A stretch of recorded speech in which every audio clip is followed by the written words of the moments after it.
So as far as health effects go, really early on in the disaster, I got a chance to go down to the coast with Louisiana Press Association, and I was down with Bobby Jindal, our governor, and Billy Nungus, or if you know anything about the coast, you know him.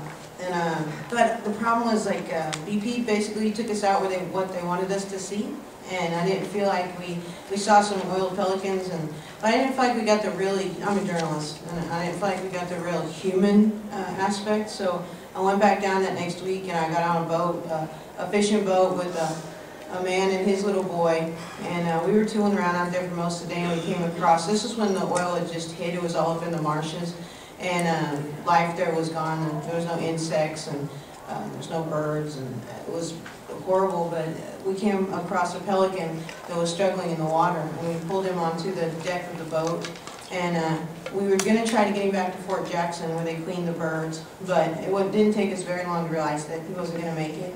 He was convulsing, this little foot like this, and just me and the little boy and the fisherman, we sat and slowed the boat down, and we just sat together and cried a lot.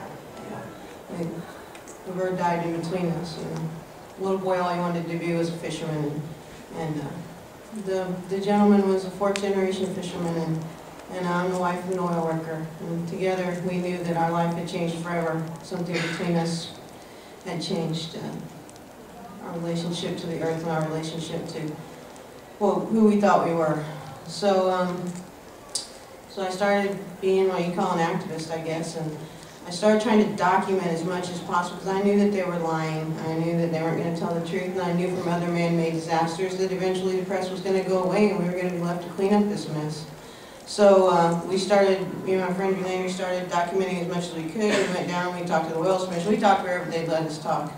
And but about maybe 2 months ago, I was sitting in a forum talking about the health effects, and since that time I went to Mississippi down on Deer Island, and I came back and I was the sickest I'd ever been in my life. I mean, in just like 4 days, it felt like I was breathing with just the very top part of my lungs. And I went to the doctor, and the doctor said, "You had the worst case of bronchitis I've ever seen." I said, "Doc, how did I get the worst case of bronchitis in 4 days that you've ever seen?" I said, "I think I was down on the coast, and I think I might have had some chemical exposure." And he said, "That's not it." I said, "No, really, I think it is. Can you give me the test I just want to see, I want to make sure." He said, "No. These doctors don't know anything about chemical exposure," and he refused to believe me. He refused to give me the test in the first place. My own health. I refused to I was denied that right. Mostly because he just doesn't know. Our doctors, what there are of them, have no idea how to deal with chemical exposure. Well, I did get over it. About a month and a half later, I was dizzy. I had a hard time breathing. I was ill. I took round after round of antibiotics, and it didn't go away. So, Louisiana Environmental Action Network was nice enough to give me the test for free. God bless them. So if you can go throw them a couple bucks, that's great, because they're the only people down there that are testing. It came back. I was 2.9 times for ethylbenzene, which is benzene breaking down in your system. I had hexane. All these other big words that I can't say because I'm not a doctor or a scientist either. But all I did know that, you know, it's not good. This is a group of people walking around with tiny time bombs inside them. So I feel better now, but what happens 10 years from now? Am I going to be like the people of Exxon, the records of which they refuse to open for us so we can even see what's going to happen to us? You know?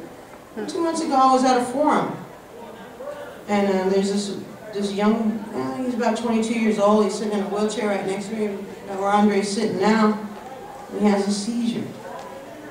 His hands are shaking the same way that pelican should, just like that. Go, just full circle.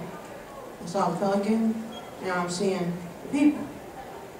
He's got lesions on his brain. He took the test.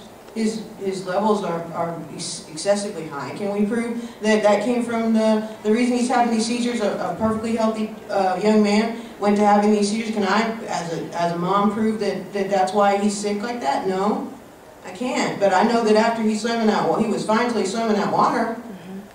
And now he's having I'm seeing the same thing in this young man that I saw in that pelican. I'm not a scientist, but I'm not stupid. So I'm seeing small kids with lesions on their bodies. I'm seeing respiratory issues, liver failure, kidney failure, bleeding from ears, rectums. I'm seeing things. The problem is, like, there's no clear line of diagnosis. You know, your chemistry is different than my chemistry, so chemical exposure means you're gonna have different symptoms than I am because we're different. Some people go down there, they don't have any symptoms. They come back. It doesn't mean that they're not exposed. It doesn't mean they're not carrying those time bombs around I was talking about. What it means is they didn't get sick. This is a very difficult situation that we're in. We very well may have, through the use of those toxins, through the use of the dispersant that was put on top of the crude oil, we very well may have a generation of lost people down there. And I'm talking about from small children to old people that just absolutely can't breathe, don't know what's wrong with them at this point, and have no help. Because the CDC left in September and they haven't been back. They say call poison control. The poison control number's not out there for us. We don't have any access for it. That's not counting the mental health issues and PTSD. They lost everything they had in Katrina. It's still not cleaned up, still not fixed up. And now they're facing the oil crisis. It still hasn't gone away. They're lying to you if you don't know it by now. You know? This is really dear to my heart.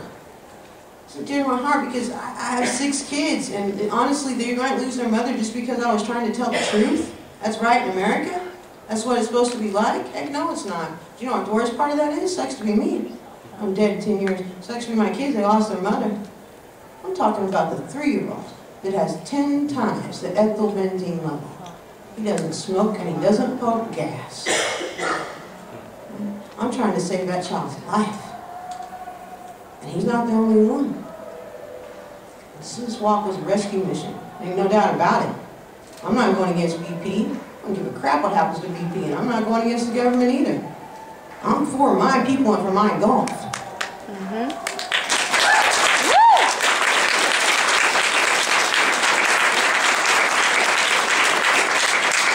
I'd like to end up with action, so here's your action plan.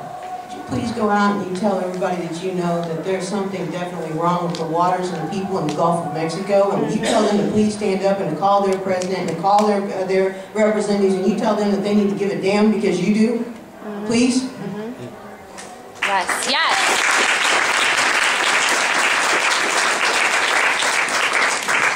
Thank you very much for being here too, because it warms my heart to know that there's somebody that cares. It warms my heart to know that I'm not alone.